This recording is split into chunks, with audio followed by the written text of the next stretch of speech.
The compound's property inventory lists 43 filing cabinets.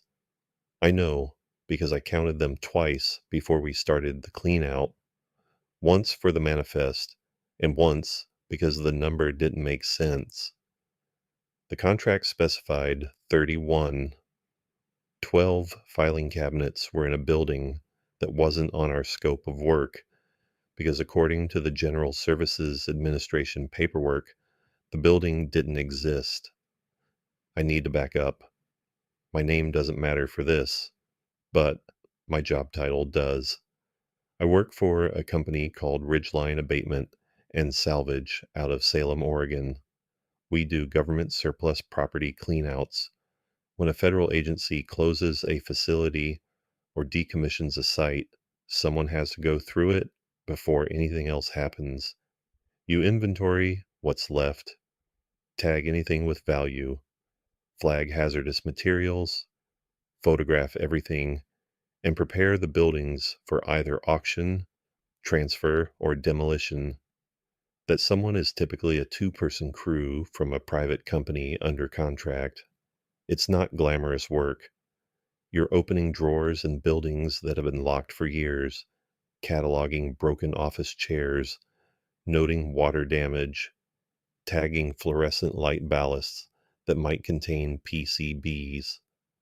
You fill out GSA forms on a ruggedized tablet, and you try to finish on schedule because the per diem doesn't cover much in most of the towns where decommissioned federal buildings sit. I've been doing this for 11 years. Federal courthouses in eastern Oregon, a decommissioned VA outpatient clinic in Roseburg, post offices, two military surplus warehouses at Umatilla, a fish and wildlife service field station near Malheur that still had someone's lunch in the refrigerator from 2019.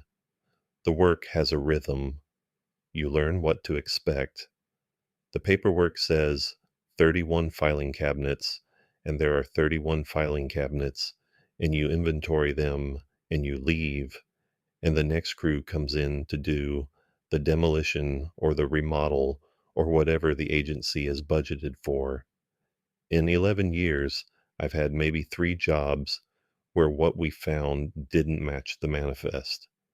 A capped floor drain leaking solvent, an unmarked room behind a false wall in an old courthouse that turned out to be a Prohibition era vault, a storage closet in a BLM office full of 19th century survey maps that nobody knew were there. Things like that happen. Federal buildings accumulate layers the way geological strata do, and the paperwork doesn't always keep up. My partner on most jobs is a man named Maciel. He's been with Ridgeline longer than I have. Maciel is the kind of person who makes this work bearable, not because he's funny or talkative, but because he's precise. He catches things. He'll notice a discoloration on a concrete floor that tells him a cabinet was moved within the last year. He'll spot a wall outlet that's a different vintage than the others in the same room.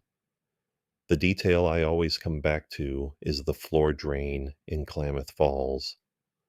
We were clearing a BLM district office routine job, and Messiel stopped in the middle of a hallway and pointed at the floor. There was a slight depression in the concrete, maybe a quarter inch, barely visible. He got down on his hands and knees and found the seam of a capped drain. That drain was leaking trichloroethylene into the foundation. His eye saved the demolition crew from an exposure incident. I mention this because it matters later that Messiel is someone who sees what's actually there, not what should be there, and he doesn't fill gaps with imagination. The Upper Clear Water contract came through in March, former Forest Service Ranger District compound, about 45 minutes east of Estacada along Highway 224, the Clackamas River Corridor. The compound had been a working ranger district headquarters until 2017 when the Forest Service consolidated operations into the main supervisor's office in Sandy. Since 2017, the buildings had seen sporadic use for fire crew, staging during bad seasons, and some overflow storage. But by 2025, the agency had declared the site surplus. 5 structures on the property, according to the county assessor, 4 of them listed on our scope of work with GSA property identification numbers. The main office building, an equipment barn, a bunkhouse for seasonal staff, and a storage shed. Standard cleanout, 5-day schedule, 2-person crew. Maciel and I loaded the truck on a Sunday evening and drove out Monday morning.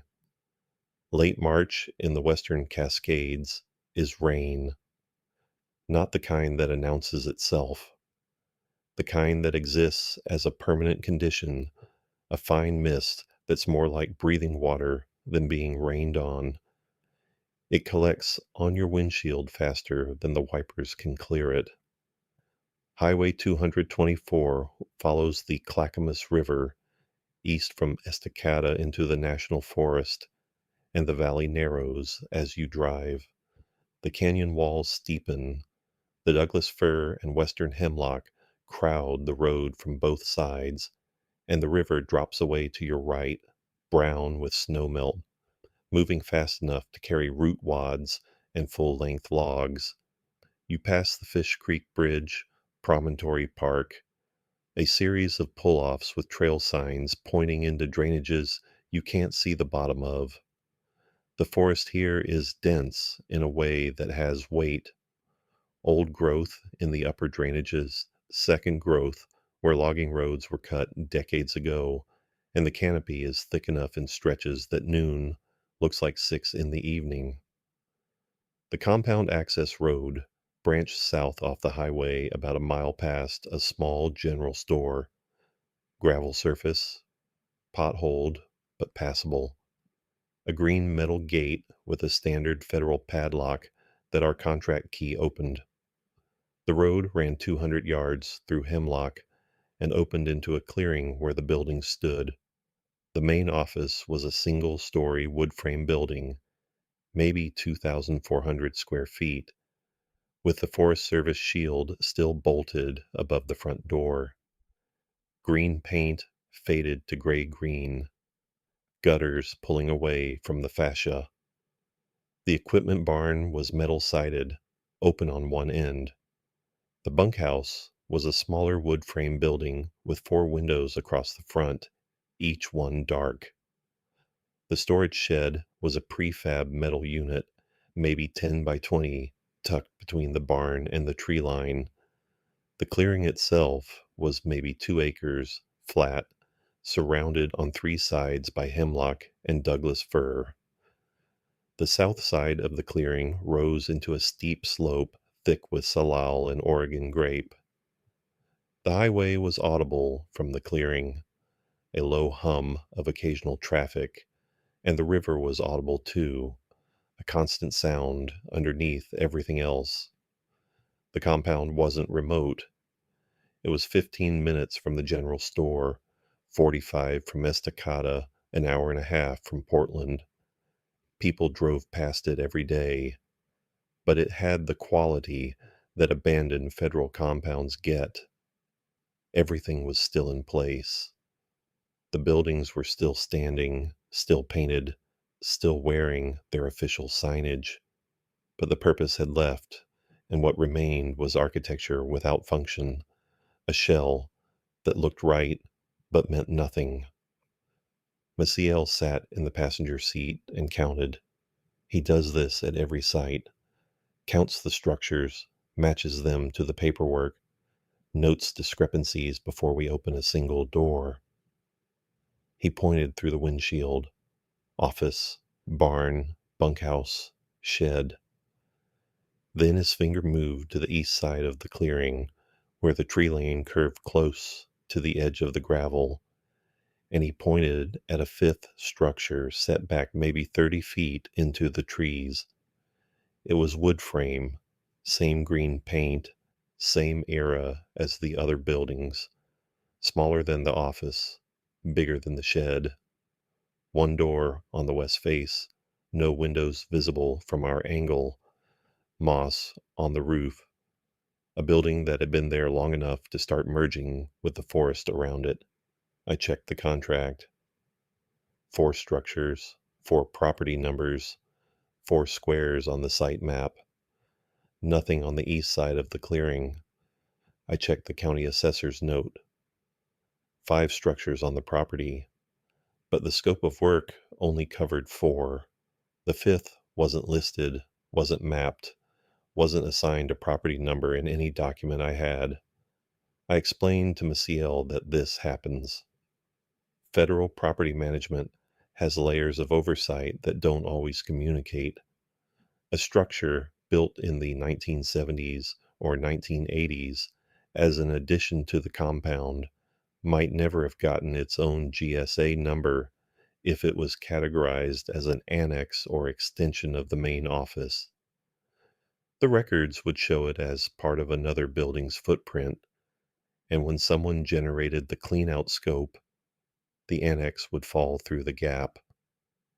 Maciel didn't say anything. He was still looking at the building. The way Maciel looks at things is the way I imagine surveyors look at terrain. He's measuring. After a minute, he said, "That building has its own foundation, separate pour, separate roof line. It's not an annex." He was right. Even from the truck, I could see the separate concrete piers under the structure. It was its own building. It just wasn't on the paperwork. I documented it in my field notes as unlisted structure, east side of compound, wood frame, approximately 800 square feet, separate foundation, no visible GSA tag, not on site map. I'd flag it for the contracting officer and let the agency sort it out. Our job was the 4 listed buildings. We started with the main office. Maciel took the west wing. I took the east. Room by room, drawer by drawer. The process takes time because you have to photograph and log every item. Government surplus rules require it. I found the usual archaeology of a federal office that closed without much warning. Desks with personal items still in the drawers, a coffee mug on a filing cabinet that read World's Okayest Ranger, a November 2017 wall calendar still hanging, topographic maps pinned to a corkboard in the main room, their edges curled, showing the district's trail system with colored pins marking locations along various routes. Someone had spent time on those maps. The pin placement was deliberate, clustered along certain trails and absent from others. I photographed them for the inventory and moved on. The filing cabinets in the office contained what you'd expect: budget documents, personnel forms, timber sale records, grazing permits, fire management plans, all of it dated 2017 or earlier. Maciel found a locked drawer in the district ranger's desk that our master key wouldn't open. He noted it on the inventory and moved on. We'd list it for the contracting officer. By Wednesday evening, we'd finished the office and the bunkhouse. The bunkhouse was nearly empty, stripped to metal bed frames and thin mattresses, a few books on a shelf in the common area, paperback westerns, and a bird identification guide, mouse droppings on every horizontal surface. I tagged the bed frames as surplus and moved on. Thursday we did the equipment barn and the storage shed. The barn held hand tools, some barbed wire, a broken steel chainsaw, and 2 metal shelving units stacked with Forest Service trail signs that had never been installed. Standard brown fiberglass signs with white rooted lettering. I inventoried them by reading the text on each one and entering it into the tablet. Most were straightforward. Elk Meadow Trail number 891, 3.1 miles. Rimrock Trail number 704, junction 0.6 miles. Standard format, trail name, number, destination, and distance. One sign was different. It read Cedar Bend Creek, trail number 847, 4.2 miles. No destination. Trail signs in the Forest Service system almost always tell you what you're 4.2 miles from. This one just gave you the distance. I showed it to Maciel. He looked at it, turned it over as if the back might have more information, and set it down. 4.2 miles to what? He said. It was the right question, and there was no answer on the sign. The storage shed was the last building on the scope, mostly empty, except for some PVC pipe fittings and a stack of orange fiberglass snow poles used for road delineation. We were done with the contracted work by Thursday at 4 in the afternoon, a half day ahead of schedule. That evening, I called the contracting officer from the parking area near the gate, the only spot where my phone reliably held a signal. Her name was Danner, and she worked out of the regional office. I told her the 4 buildings were inventoried and ready for review.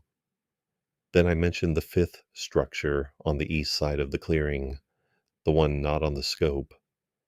I asked if she wanted us to add it or leave it for a follow-up crew. There was a pause. Not the kind of pause where someone is looking something up. The kind where someone is choosing their words. "I'd leave that one closed," she said. I waited for more. A reason, a follow-up plan, an acknowledgement that a missing structure on a federal property was at minimum an administrative issue that needed resolution. "Just note it on the report and we'll handle it separately," she said. "Exterior assessment is fine if you need something for your files." I asked if there was a known issue with the building, hazmat, structural, anything that would affect the demolition contractor. "It's just storage," she said. "Old records. We'll send a team for it." She ended the call. I sat in the truck for a minute, thinking about the way she'd said old records, not dismissively, carefully, the way you say something you've decided in advance to say. Friday morning was clear for the first time all week. The mist burned off by 9, and the compound looked different in direct light. Simpler, just buildings in a clearing, waiting to be torn down. Maciel was already at the unlisted structure when I walked over with my tablet to do the exterior assessment. He'd measured the footprint, photographed all 4 sides, and was standing at the west face door with his hand on the handle. "It's not locked," he said. "Danner said exterior only." Danner said she'd leave it closed. That was a preference, not a directive. Our contract requires us to document potential hazmat in any structure on the property. This structure is on the property.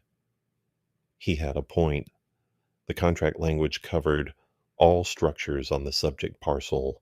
The parcel included this building, whether or not it was on the scope. If there were PCBs, asbestos, lead paint, or other hazmat inside, we had a professional obligation to know. The door was swollen with moisture. Maciel pulled it open with both hands, and it released with a sound like a seal breaking. The air that came out was cold and dry, which made no sense. Every other building on the compound was damp inside. The Cascades in March are damp. Wood frame buildings without climate control accumulate moisture in every surface. This building's interior air was cold, the way a basement is cold, and dry the way paper is dry. The room inside was one single space, no partitions, Concrete floor, swept clean, exposed wall studs with no insulation or interior sheathing, a single overhead light fixture, no bulb, and along 3 walls, floor to 5 feet, filing cabinets, gray, 4-drawer, standard government issue. I counted them, 12, 3 along the south wall, 5 along the east, 4 along the north. The west wall, the door wall, held nothing but a small wooden desk pushed against the studs, no chair. There was no smell of mildew, no mouse droppings, no cobwebs in the upper corners. The room was clean in a way that buildings in the Cascades are not clean after 8 years of neglect. Someone had either maintained this space or the space maintained itself, and I didn't know which of those possibilities was less comfortable. Maciel opened the nearest filing cabinet. The drawer rolled without resistance, smooth on its tracks, no rust, no binding. Inside were green hanging file folders with typed labels. Each label bore a date range. The first folder read 1978 to 1979. Inside the folder was a composition notebook, the type with the black and white marbled cover, filled with handwriting. Small, precise, all capitals. Each entry began with a date, a time, a weather notation, and a narrative paragraph describing the day's patrol. It was a ranger's daily field log, handwritten and personal, not an official form. I opened a folder from the middle of the drawer. Different notebook, different handwriting. 1984. Same format. Date, time, weather, patrol narrative. I pulled another. 1991. Different hand again. Maciel had opened the cabinet beside mine and was flipping through a notebook from 2003. Same format, different author. We went through the room systematically, pulling a sample from each cabinet. Every drawer was organized chronologically. Every folder contained a composition notebook. Every notebook was a ranger's patrol log from this district. The earliest was 1978. The most recent was 2016. 38 years of daily records, at least 19 different authors based on the handwriting variations, all stored in this room that no one had listed on any inventory. I should say clearly that Ranger Patrol logs are not unusual or secret. The Forest Service has always kept daily activity records. What was unusual was the location. These should have been in the main office filing system, or at the regional archive, or digitized and stored electronically. They should not have been in a separate, unlisted building in filing cabinets that worked too smoothly in air that was too dry, with no record of their existence in the district's property files. But an administrative anomaly isn't a story. The story started when Maciel sat down on the floor with a stack of notebooks and began reading them in sequence. I went back to the main office to finish the punch list documentation. Around noon, I came back to check on Maciel. He was in the same position on the concrete, legs crossed, notebooks arranged in a row beside him, 14 of them sorted by date. He looked up, and his expression had the quality of careful confusion that I associate with him finding something that doesn't match the paperwork but isn't yet explainable. "Read the last page of this one," he said, handing me a notebook labeled 1982 to 1983. The handwriting was loopy, forward-leaning, blue ink. The last entry was dated June 14th, 1983. The ranger, who signed entries with the initials DK, described a clear morning patrol on Trail 847, the Cedar Bend Creek Trail. He noted water levels, trail conditions, a spot where a puncheon bridge needed replacing. He described the hike up the drainage past a moss-covered basalt formation through mature hemlock to the head of the creek. The final sentence read, "Reached the head of the drainage at 1340 and observed." That was it. Mid-sentence, no period, no continuation on the next page. The pen had lifted cleanly from the paper, no trailing mark, no pressured change in the final letters. The sentence stopped the way a voice stops when someone is called away from a phone, except the page continued blank, and the notebook contained no further entries. DK's record simply ended between one word and the next. "So he stopped keeping the log," I said. Maciel pointed at the row on the floor. "Read the last page of each one." I started with the earliest, 1978 to 1979. Blocky handwriting, all capitals, the style of someone with drafting or engineering training. The ranger signed RMP. His last entry was dated August 22nd, 1979. A hot day, fire danger high, patrol on trail 847. He hiked the Cedar Bend drainage to its head. The final sentence. Arrived at the terminus of the drainage at 1410 and was able to observe clean stop. Blank page, 1984, 1986. Initials, J.S. Last entry, October 3rd, 1986. Overcast, routine patrol, Cedar Bend Creek. At the head of the draw, I stopped to observe 1988 to 1990. Initials, C.W. Last entry, May 19th, 1990. Rain, water high. Trail 847. Reached the upper drainage and began to observe 1993 to 1995. Initials, M.F. Last entry, July 27th, 1995. Clear, warm, Cedar Bend. Standing at the drainage head, I turned to observe. I went through all 19 notebooks. Maciel had already checked every one. 19 different rangers over 38 years. Different handwriting. Different personalities. Some terse. Some descriptive. One from the mid-2000s who wrote with scientific precision about plant identification and soil moisture. Another from the late 1990s who was plainly literary, noting the angle of light through the canopy and the exact green of old hemlock needles in rain. Each of them a distinct person, recognizably individual across hundreds of pages. Every single log ended the same way.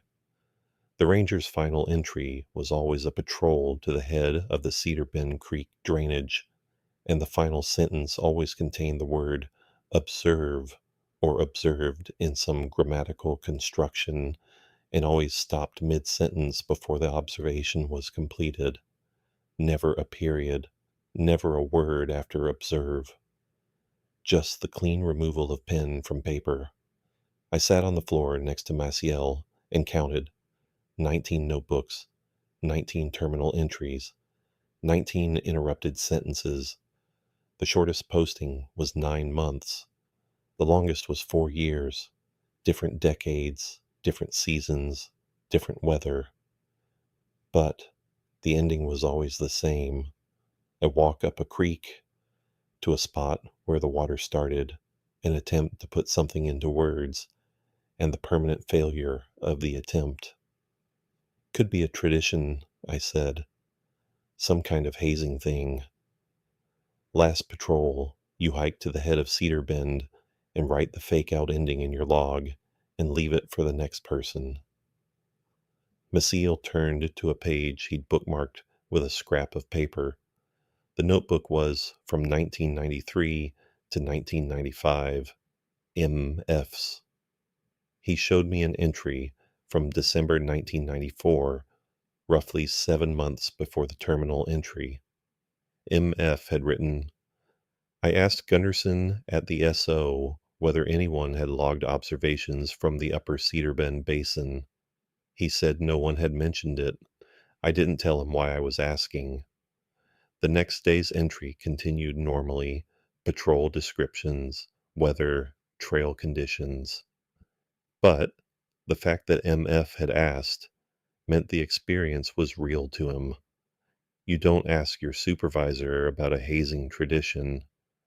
You only ask when you've noticed something yourself and you're trying to find out if anyone else has noticed it too. That entry broke the tradition theory, but Maciel had found more. He showed me passages from 5 other notebooks where the ranger mentioned Cedar Bend Creek in ways that went beyond patrol reporting. CW 1989 wrote, "Returned to Upper Cedar Bend for the 3rd time this week. Not on the rotation, but the drainage occupies my attention in a way I cannot account for professionally." JS 1985. Trail 847 again. No maintenance justification. I go because I want to see the basin. The 2009 Ranger, whose entries were purely operational everywhere else, had written about Cedar Bend. I understand that my frequency on this route is anomalous.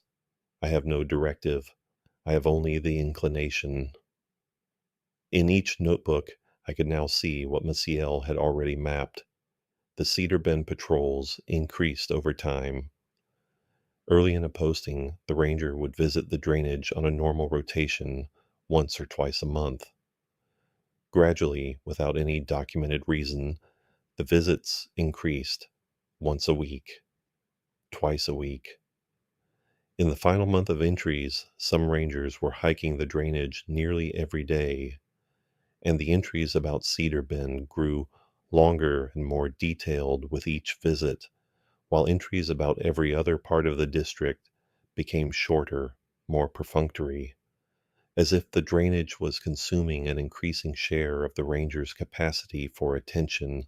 And then the last entry, the hike to the head, the sentence that never finished.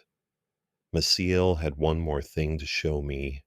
He'd compiled a list of the initials from each notebook and searched for them using public records, Forest Service historical staffing data that he'd been able to access on his phone during breaks in the week. He'd confirmed identities for 11 of the 19. Every one of them had left the Forest Service within weeks of their final log entry. 8 resigned. 2 transferred to other districts and then resigned within 6 months. 1 took medical leave and never returned. No deaths on record, no disciplinary actions.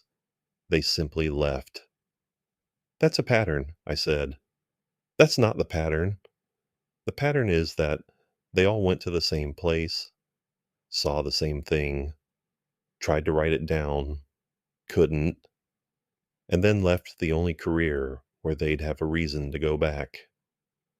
He was right, and the precision of it disturbed me more than anything supernatural would have.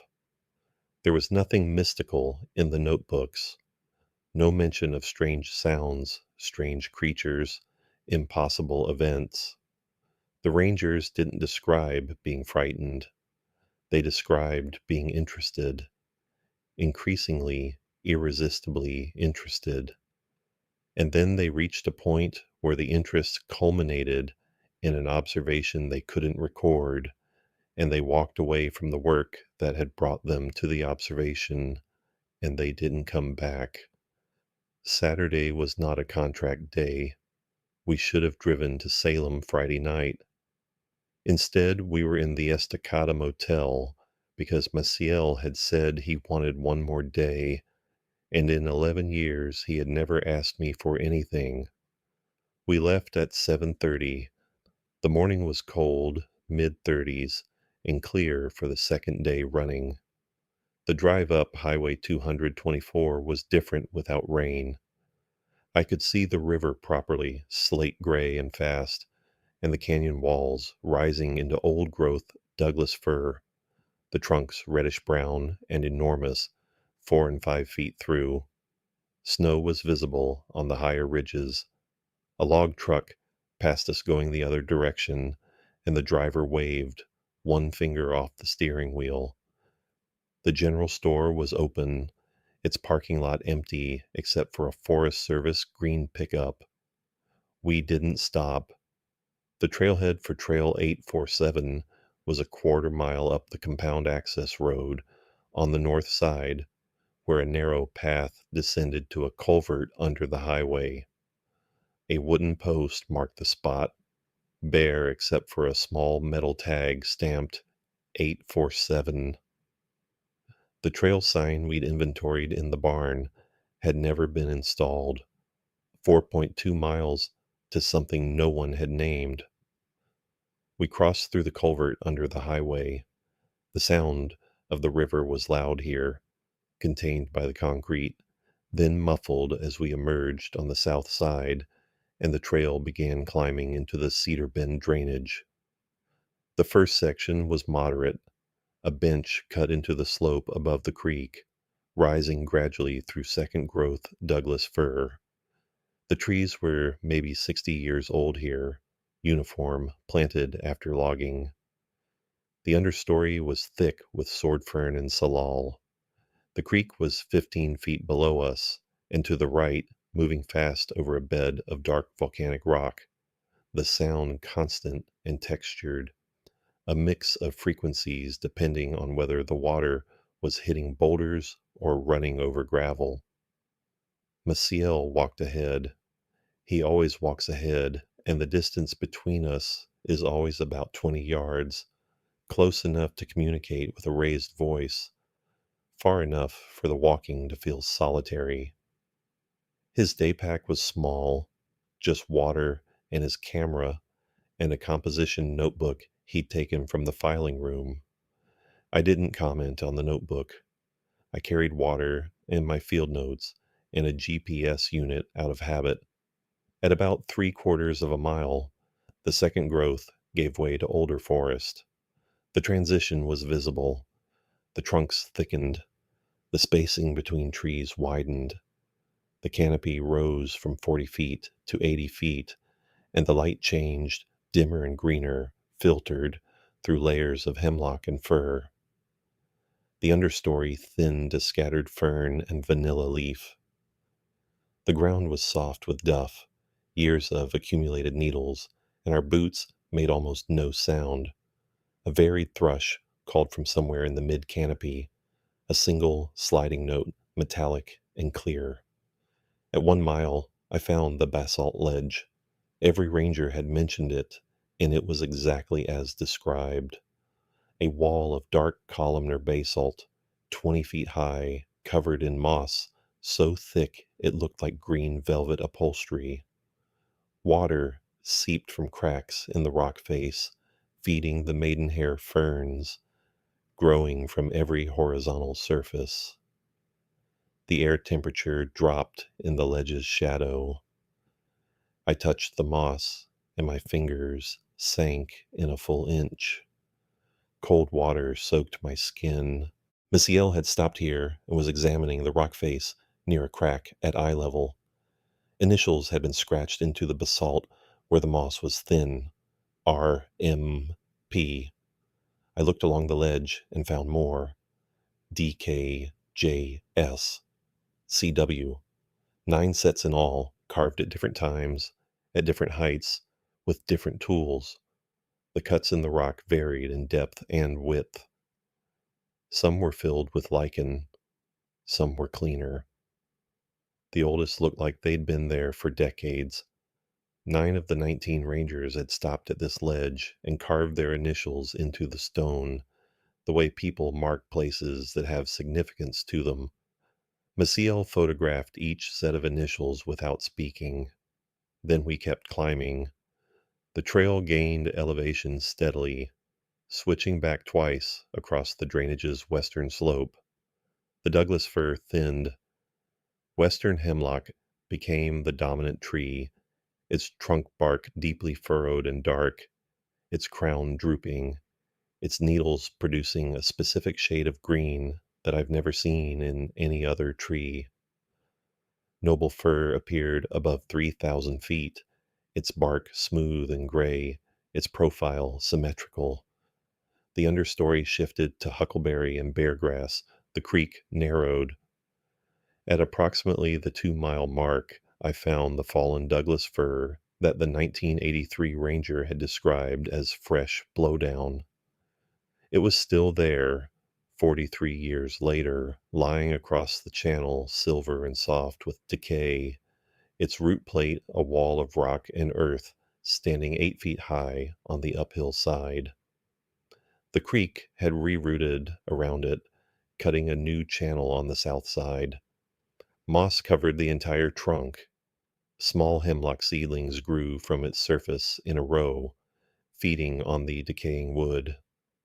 Above the blowdown, the trail entered a section of forest I have to describe carefully because it's where things changed.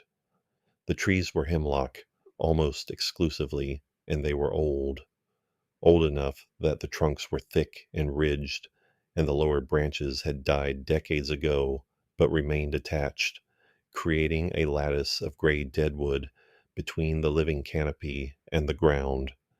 The spacing between trees was wide, and the floor was open. The duff was deep. There was no understory to speak of. The quality of the light was uniform, a soft gray-green, and it didn't change as we walked because the canopy was so consistent that no direct sun reached the ground. The effect was of walking through a room with a very high ceiling and no walls. The creek was still audible to our right, but something about it had changed. I noticed it because it had been constant for 2 miles, a background frequency so consistent that it had become part of the silence. Now it was intermittent. Not because the creek stopped. I could see water moving through a gap in the trees 20 feet downslope, but the sound cut in and out.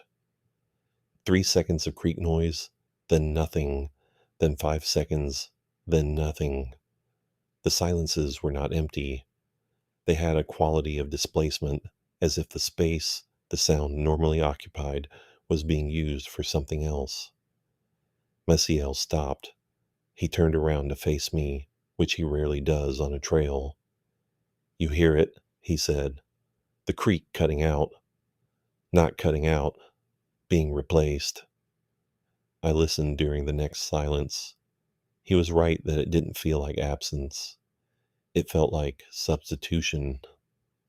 Something was present in the intervals where the creek sound should have been, but the something had no frequency I could identify.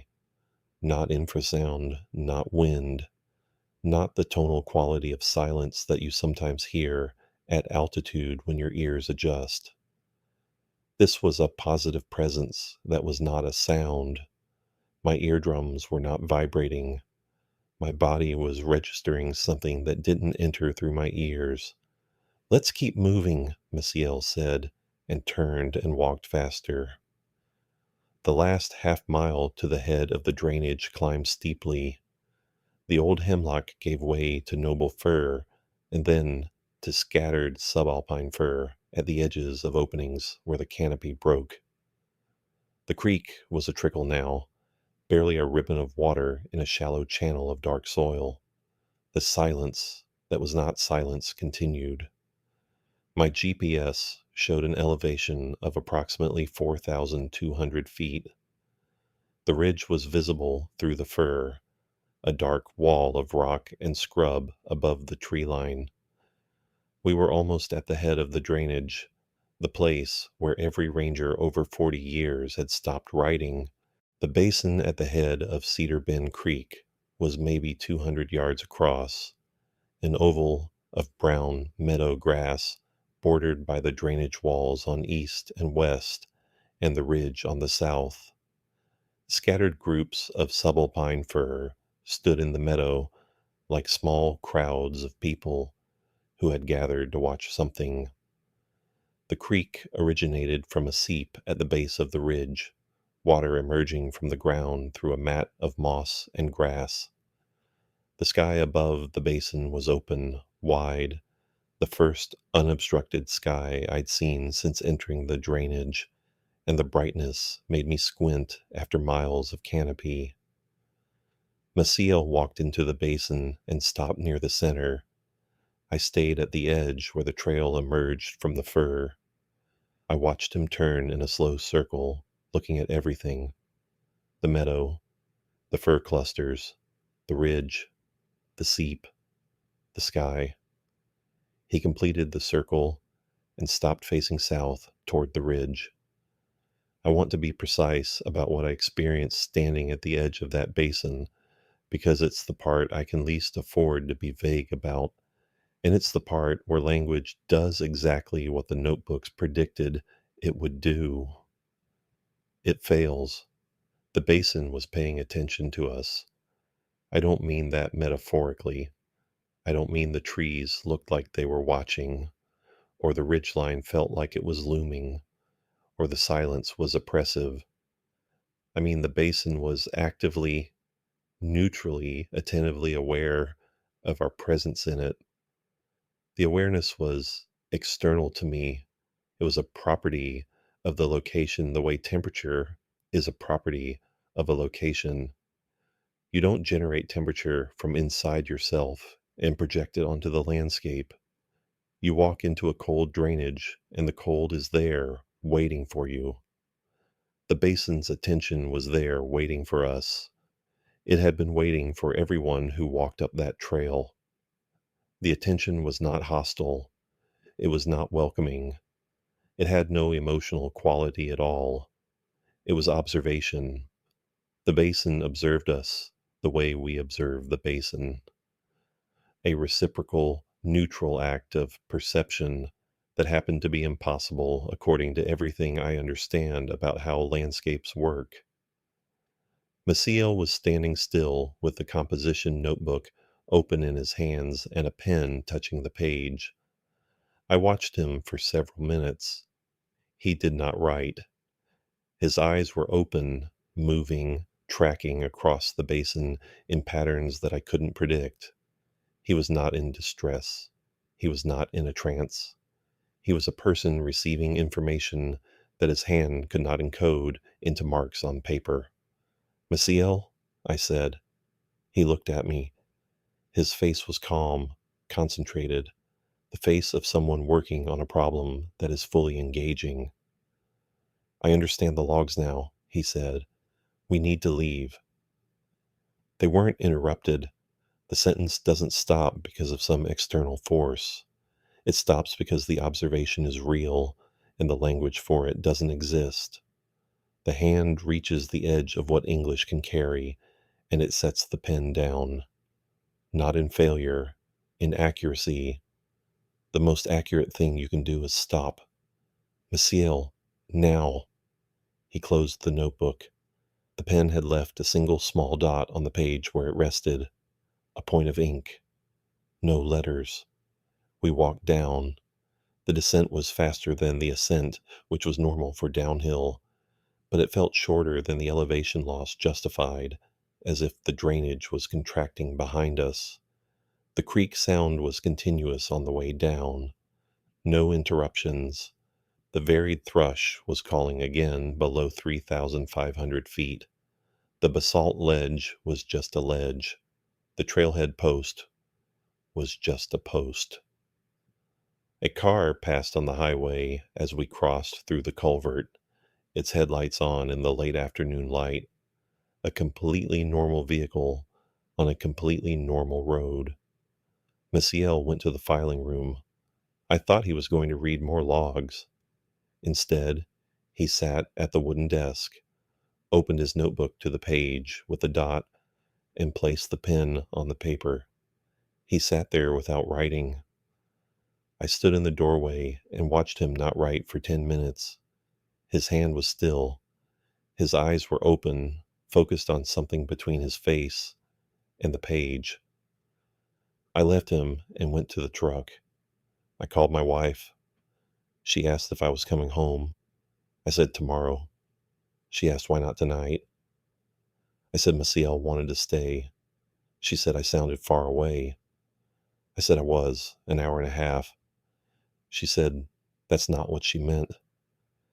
I sat in the truck after the call ended and watched the light drain out of the clearing. The shadows filled it from the east side first, the way they always do in these river canyons, the ridge cutting the sun while the sky was still bright. That night in the motel, Maciel spoke more than he had in any single conversation in the 11 years I'd known him. He sat on the edge of his bed and described what he'd found in the log entries leading up to each terminal patrol. The pattern wasn't just in the endings, it was in the approach. Each ranger, over the course of their posting, developed what Maciel called an attentional curve toward the Cedar Bend drainage. The early entries gave equal space to all areas of the district.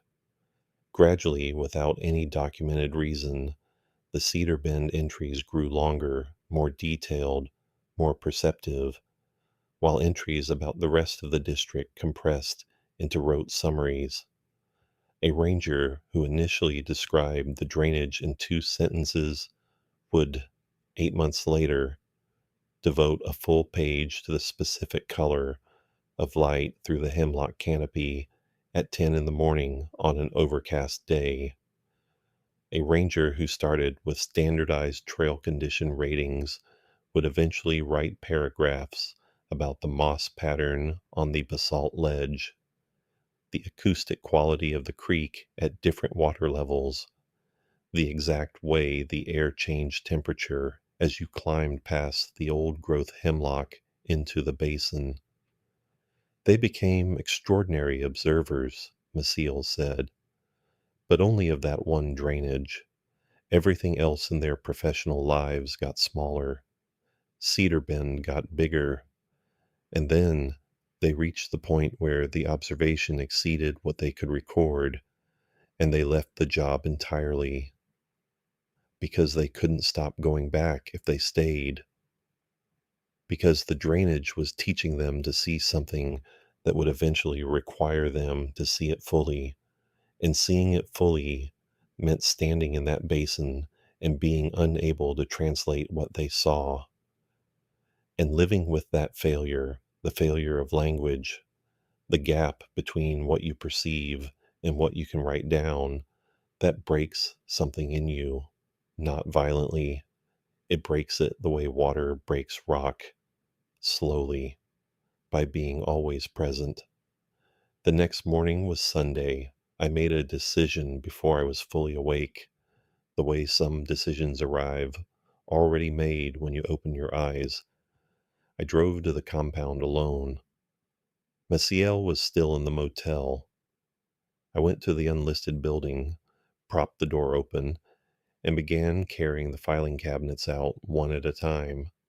They were heavy, maybe 80 pounds each, and the carries were awkward. My lower back was burning by the fourth one. I loaded all 12 into the bed of the truck, stacking them in 2 layers with moving blankets between to keep them from shifting. When I came out with the last cabinet, Maciel was standing in the clearing. He'd driven up in his own truck. His face was expressionless. He watched me secure the tailgate. "What are you doing?" he asked. "Removing them." "Where?"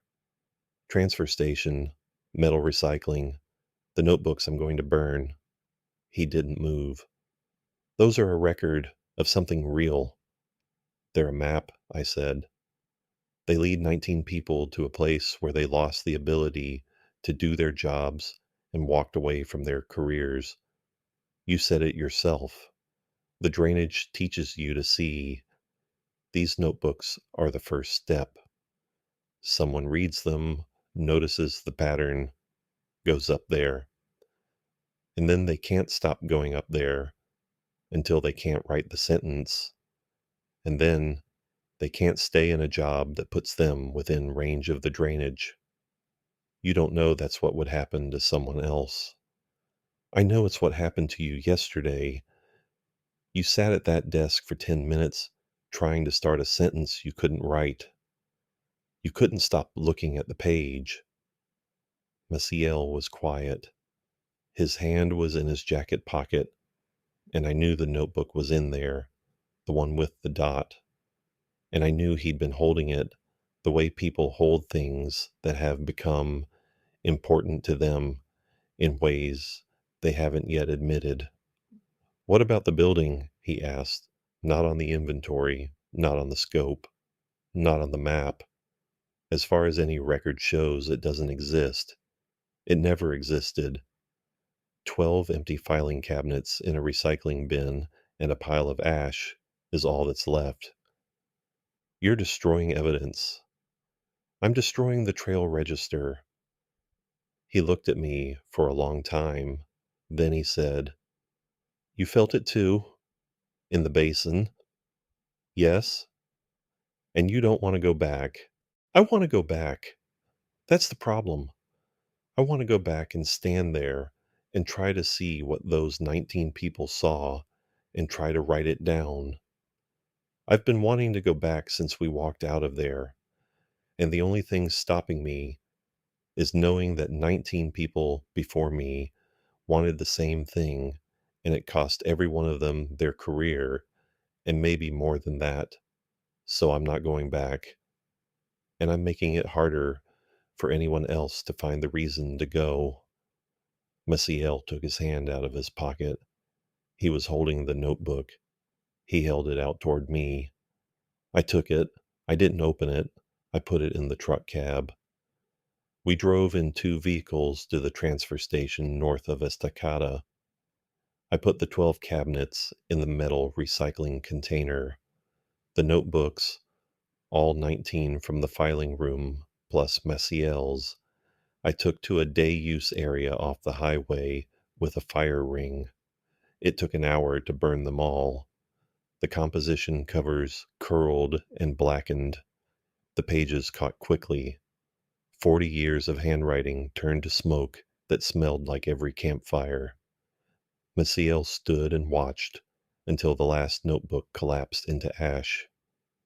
Then he got in his truck and drove toward the highway. I called after him. He stopped, rolled down the window. I walked over. "Go home," I said. "Take the 22 over to Salem.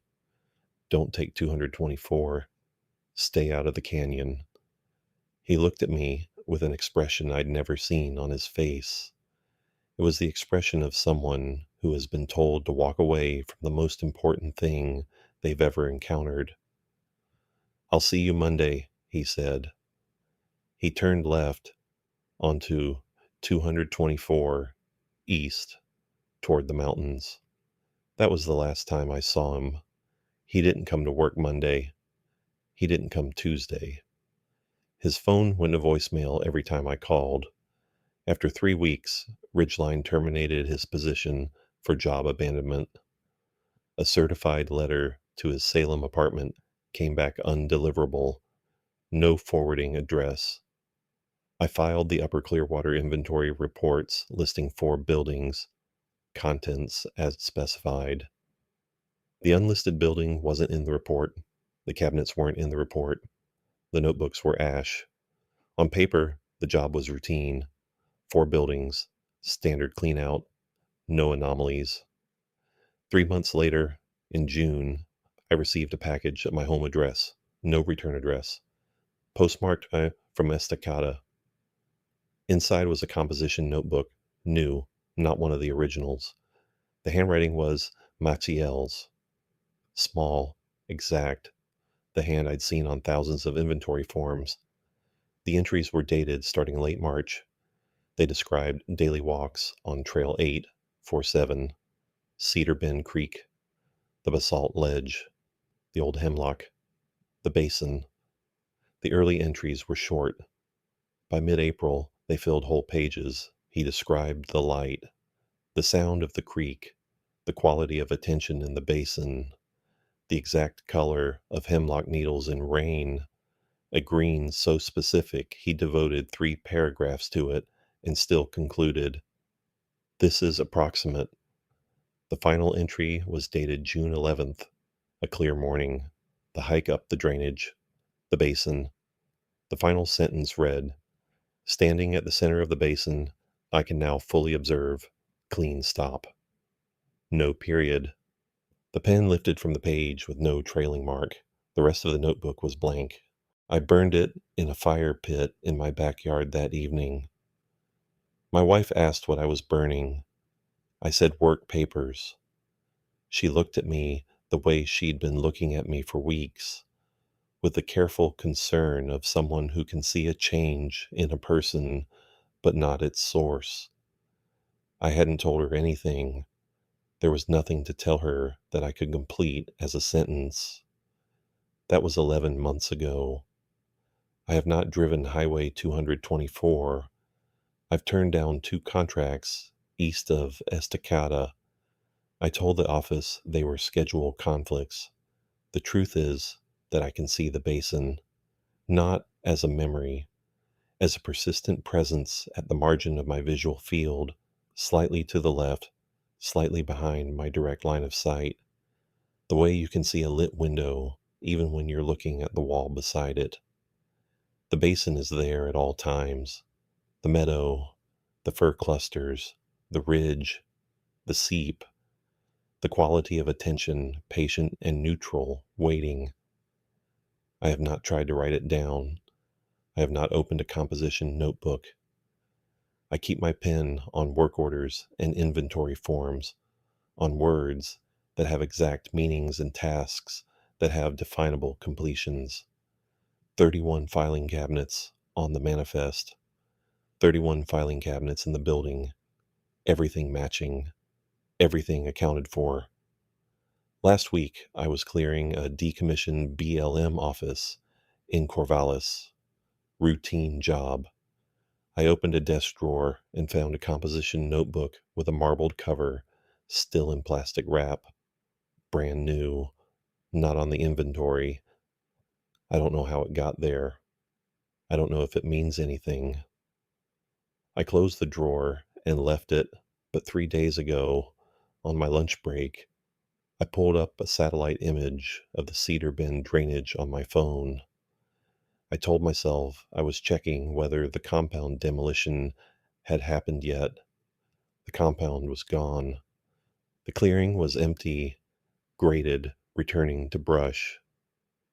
The trailhead post was still visible, a dark point at the edge of the highway, and the basin at the head of the drainage was there, a patch of brown meadow against the green of the surrounding forest. There was a shadow at the center of the basin that did not correspond to any tree or rock or ridge. It was small, human scaled, and it was positioned exactly where Maciel had stood. The image metadata showed it was captured in April. The shadow could have been a hiker, a stump, an artifact of the imaging process. It could have been anything, but it was shaped like a person who had stopped moving and was looking down at something in their hands. I closed the app. I have not opened it again. Every morning when I pick up a pen to sign a work order or initial an inventory sheet, my hand pauses for a fraction of a second before it makes the first stroke. The pause is very small. No one would notice it, but it's there, and it's longer than it was last month, and I think it will be longer next month, and I think eventually the pause will extend to fill the space where the sentence should go, and I will be standing at my desk with a pen on paper and no words coming, and I will understand then what 19 rangers and 1 inventory specialist understood before me, which is that some observations are so complete that the only accurate record is the failure to record them. I keep the pen moving. For now, I keep it moving.